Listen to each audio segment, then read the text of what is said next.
Am I the butthole for taking a wedding dress back? Not the butthole, borrow not give. She doesn't own the dress. You still do. And if you don't want it dyed, you don't want it dyed. Yeah, this was confusing to me. I would never ask to borrow, not have, something and then be like into the vat of dye you go. It never occurred to me that this was a thing people might consider doing when I loaned the dress. Plus, it would have been a disaster. That dress is likely constructed of different materials/embellishments, all of which take dye differently. Not the butthole. Yeah, it's not like this woman would have had a beautiful sage green dress if only original poster hadn't stopped her. The options here are 1, original poster gets to keep her dress, and the friend wears something she found last minute, or 2, friend destroys the dress, no one gets to keep it, and friend has to wear something she found last minute anyway. Don't home dye wedding gowns, people. And even if it's your own dress, don't home dye wedding gowns a week before the event. Start month in advance, so that you can change course, start again, and end up buying off the rack in the likely event nothing goes to plan. There's also a lot of fabric if original poster added a bustle, those things look silly on anything less than a full skirt. Home dyes usually have a 5 kilograms fabric limit, because it won't dye even. Just ask my splotchy green dressing gown. I came here to make pretty much the same comment. A rush DIY dye job would not have resulted in a nice dress. Not the butthole, I don't think she ever intended to give it back.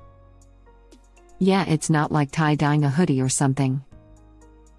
I would never dye a borrowed hoodie or t-shirt either. Not the butthole.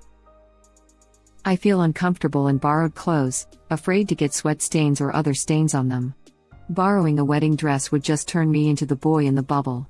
I'd probably get married with the dress wrapped in plastic. Depending on the materials and dyeing method, it could even shrink or otherwise damage some or all of the fabric. There's a reason why most people choose to have wedding dresses dry cleaned. That's exactly what I was thinking.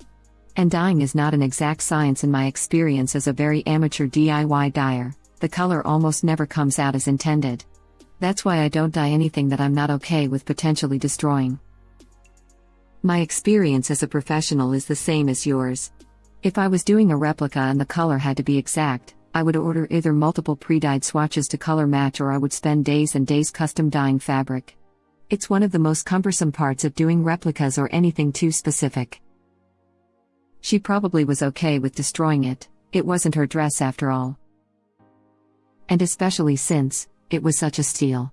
Surely original poster won't mind. I mean, I hesitate to say something bad about someone sick and struggling financially. But surely, if you are in that situation as well as rushing your wedding, you accept that you might not have your perfect wedding and may have to settle for white, not green. This is just taking advantage of friends' kindness and generosity. And maybe a part of this is because original poster was lucky enough to get it at a good price, she feels more entitled to it. 100%, this. I doubt the friend knows how to properly dye fabric. Imagine thinking you're going to turn white into seafoam green and it comes out lime. It would have destroyed the dress, and I guarantee she wouldn't have wanted to wear it if it didn't wind up the right color. I think a big part of the reason she wanted to dye it was to make it so you wouldn't want it back. She probably wanted to keep it for sentimental reasons, as it would have been the dress she got married in. Even if she didn't dye it and you still let her wear it on her wedding day, it'd likely be a whole other fight to get your dress back. You're not the butthole, and we're wise to take it back when you did. This is why it's not a good idea to lend wedding dresses. People usually want to keep them. Here in South Africa we have some places where you can rent a wedding gown, if you're of the non-sentimental mindset who's fine with not keeping it. With that in mind, I can't think of any reason to borrow a gown from a friend. To be honest, if you're fine with not having it at the end, you can literally still pick a dress for a fractional cost that suits you, fits you, can be professionally altered, within reason, to fit better and is unique in your friend's circle. So I'd always be a bit suspicious of someone wanting to borrow it from a friend who clearly is sentimental enough to keep theirs, to be honest. Even sibling. Mom's dress, maybe, but for the love of all, treat it like the decade-old fragile heirloom it is in that case. Yeah, I think wedding rentals are as ubiquitous as tux rentals. But I think you can just as easily find something unique at a thrift store, or you can go raid a nice area's Oxfam or other charity shop. I got a Marks and Spencer coat for £5. It was still in great condition, practically new. I've gotten some of my favorite clothes from second-hand shops. You can get creative with what you find. People be weird, woman shrugging. Not the butthole for sure. She had no business wanting to diet. Also, you mentioned telling her not to put any irreversible stains. I think dyeing is included in that. In my head, I didn't imagine anyone would ask to borrow something and then decide that was a free card with which to irreparably change the borrowed item. Of all the things I could have imagined going wrong, this scenario was certainly not one of them. Of all the things I could have imagined going wrong, this scenario was certainly not one of them. I've learned, reading the Am I the Butthole forums, that there are so many ways of doing things so wrong that I've never even imagined. This is definitely one of those things. Your friend was taking, not borrowing, and she's a complete not the butthole, of course. That was baffling to me, too. Who thinks this is okay? You borrow something, you return it in the same freaking condition you got it in, that should be common sense. There is your problem. Common sense, not so common anymore. Right. How can people possibly be this clueless? Not the butthole, but your friend sure is. She's so sick she needs to borrow your dress but not sick enough to fight you and also lie about dyeing a dress she doesn't own. Lots of us have health problems, we don't use it as an excuse for crafty behavior. I'd pass on that friendship, like hard pass. Hard. Oh friend. Stop sharing. People clearly don't deserve your kindness.